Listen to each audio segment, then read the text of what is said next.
দিনটা ছিল 17ই সেপ্টেম্বর, বিশ্বকর্মা পুজোর দিন। আকাশটা বেশ পরিষ্কার ছিল। আগের দিন বৃষ্টি হলেও আকাশটা সেই দিন না রোদ না বৃষ্টি, খুব ভালো লাগছিল। তাই সকাল সকাল উঠে চা নিয়ে বারান্দায় উপভোগ করছিলাম পরিবেশটা। সুন্দর হাওয়া দিচ্ছিল। স্নানও সেরে নিয়েছিলাম এবং আকাশে ঘুড়ি উঠছিল। শরতের পেঁজা তুলোর মতন মেঘ মনে জানান দিচ্ছিল যে পুজো আসছে। তারপরে খেয়ে দিয়ে রেডি হয়ে স্নান সেরে চলে গেছিলাম কারখানার বিশ্বকর্মা পুজোতে। তো শাড়ি পরেই ওইভাবে যাচ্ছিলাম।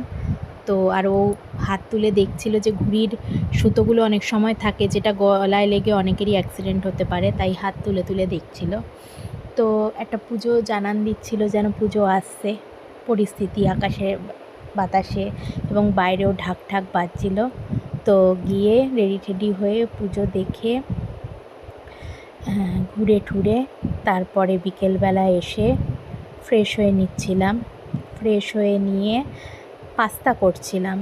পাস্তা করে একটু টিফিন খাবো করে, তাই জন্য পাস্তাটাকে সেদ্ধ করে নিয়ে অল্প মশলা দিয়ে পাস্তা করে নিচ্ছিলাম। পাস্তা করে নিয়ে তারপরে একটু হাঁটতে বেরিয়েছিলাম নিচের। একটু রোজই হাঁটতে বেরোই, তাও নিচে হাঁটছিলাম। এইভাবেই সারা দিনটা, ছুটির দিন ছিল, খুবই ভালো কেটে গেল। কীভাবে যে দিনটা কেটে গেল বুঝতেই পারলাম না। চলো টাটা, বাই।